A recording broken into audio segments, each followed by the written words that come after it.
Here's something nobody tells you about getting rich. It has almost nothing to do with how much money you make. I know, it sounds crazy, right? But think about it. We've all heard stories of lottery winners who go broke within 5 years. Athletes earning millions who end up bankrupt. Meanwhile, your neighbor who's been a teacher for 30 years somehow owns 3 rental properties and retired early. What's the difference? It's not luck, it's not intelligence, and it's definitely not about working harder. The difference is in mindset. Specifically, the rules the rich know and follow. Today we're breaking down 7 rules that separate people who stay broke from people who build real wealth. And I'm warning you right now, some of these are going to make you uncomfortable.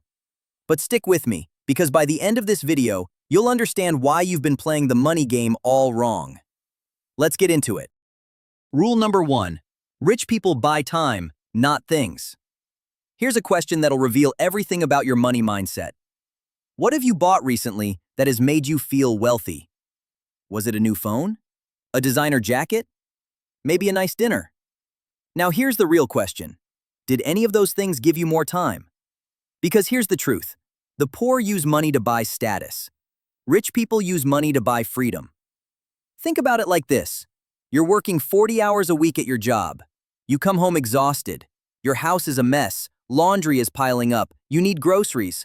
And you're trying to learn a new skill to advance your career. What do? Most people push through. I can't afford help. I'll just do it myself.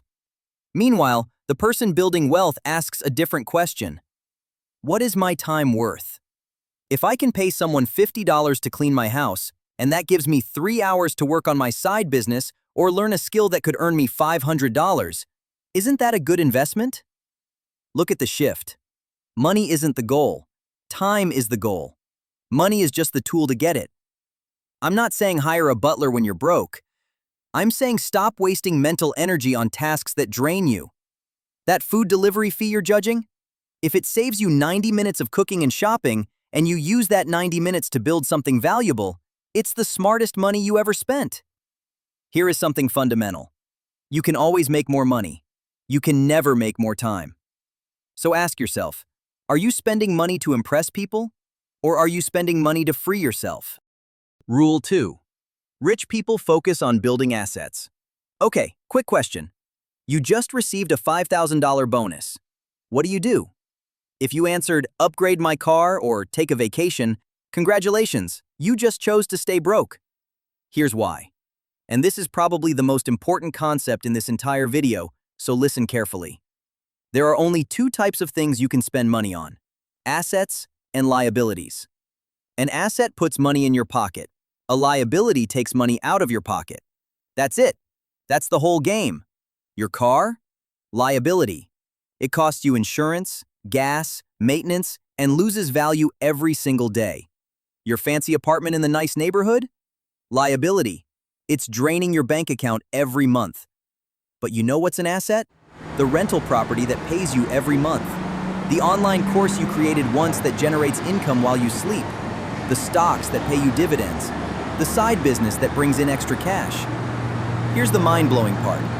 Most people work their entire lives to buy more liabilities. They get a raise and immediately upgrade their lifestyle. Bigger house, nicer car, more expensive clothes. They look rich, but their bank account is screaming. Rich people do the opposite.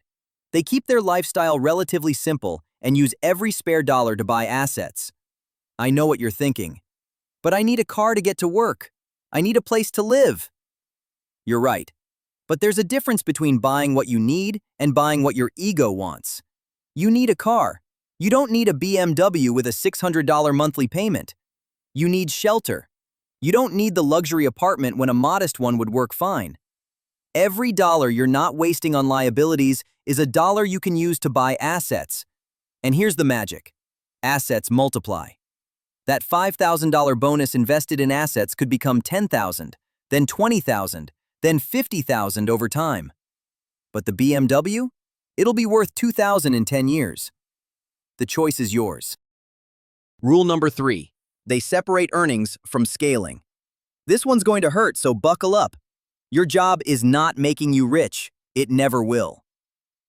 I don't care if you're making $50,000, $100,000, or even $300,000 a year. If you're trading hours for dollars, you're stuck in what I call the earning phase. And the earning phase has a ceiling, 24 hours in a day. Let me tell you something about how wealth really works. There are two distinct phases. Phase 1, the earning phase. This is where you trade your skill and time for money. You go to work, you get paid. You don't work, you don't get paid. Simple. Phase 2, the scaling phase. This is where you take the money from phase 1 and turn it into systems that make money without your direct effort. Most people never escape phase 1. They get comfortable with their salary, maybe they get some raises, and they convince themselves they're doing well. Meanwhile, they're one layoff, one health crisis, one economic downturn away from disaster. Rich people understand that phase 1 is temporary. It's the foundation, not the house. Here's a real-world example. Let's say you're a graphic designer making $70,000 a year. Great, you're in the earning phase. Now what if you take some of that money and create a course teaching graphic design? Or you build a template library that people can buy? Or you hire junior designers and start an agency? Suddenly, you're not just earning, you're scaling. You created something once that can sell 100 times, 1,000 times. You're getting paid while you sleep. This is the shift from I make money when I work to I make money because I built something that works. And here's the uncomfortable truth. If you're not actively working toward phase 2, you're choosing to stay stuck. You don't need to quit your job tomorrow, but you do need to start building, because time is passing, whether you're scaling or not. Rule number 4. They aggressively delay gratification. Remember when you were a kid and your parents said, you can have 1 cookie now, or if you wait until after dinner, you can have 3. That's basically the entire secret to wealth. And most people still choose the 1 cookie. Here's what separates the wealthy from everyone else. They have an almost superhuman ability to say, not yet. Not yet to the luxury car. Not yet to the expensive vacation. Not yet to the bigger house. Why? Because they understand opportunity cost. Every cent you spend today is money that can't grow for you tomorrow. That $3,000 vacation? If you invested it instead at a 10% average return, it would be worth nearly $8,000 in 10 years.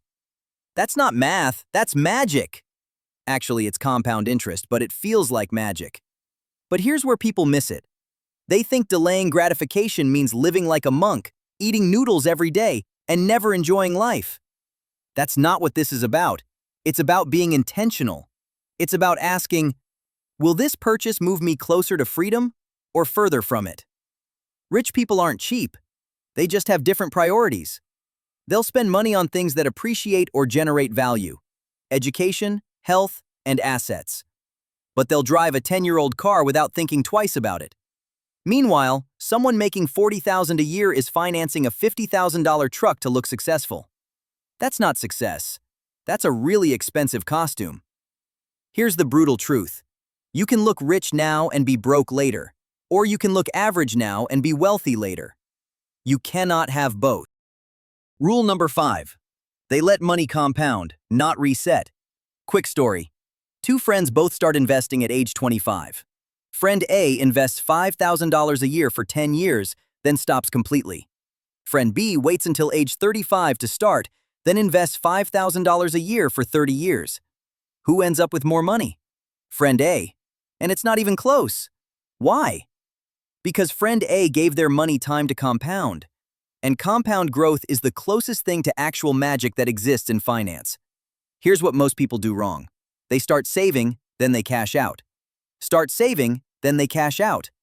Maybe it's for a car, a wedding, or a down payment. They're constantly hitting the reset button on their wealth. Every time you pull money out of investments early, you're stealing from your future self. And not just the amount you withdrew. You're stealing all the growth that money would have generated for the next 10, 20 years. Rich people understand this. Once they put money into their wealth-building system, they pretend it doesn't exist. It's not available for emergencies. It's not available for opportunities. It's locked away, compounding, growing, multiplying. They have a separate emergency fund for life's curveballs. But their investment money? That's sacred. Think of it like planting a tree. If you keep digging up the seed to check on it, it'll never grow. You plant it, water it, and leave it alone. 20 years later, you've got shade and fruit. But if you keep pulling up trees to plant new ones, you'll spend your whole life with nothing but saplings. The wealth-building game is won by the patient, not the clever. Rule number 6. They master one high-value skill first. Here's something that might surprise you. Before you worry about investing strategies or tax optimization or building a business empire, you need to master one thing. A skill that makes you valuable. Because here's the reality. Assets require capital, and capital requires income, and income requires skill. You can't skip this step. If you're making minimum wage and barely scraping by, you don't have an investing problem. You have an income problem. And income problems are solved by becoming really, really good at something valuable. Now here's the key. Not all skills are created equal. Learning to play guitar is a skill, but unless you're going professional, it's not a high-value skill. Learning to code? High value. Learning to sell? High value. Understanding financial markets? High value. Building and managing teams? Extremely high value. High-value skills share 3 characteristics. They're in demand, they're hard to replace, and they generate significant income. The mistake most people make is that they spread themselves thin. They're average at 10 things instead of exceptional at 1. But here's how the market works. Exceptional gets paid. Average gets replaced. Master one skill first. Become the absolute best at it.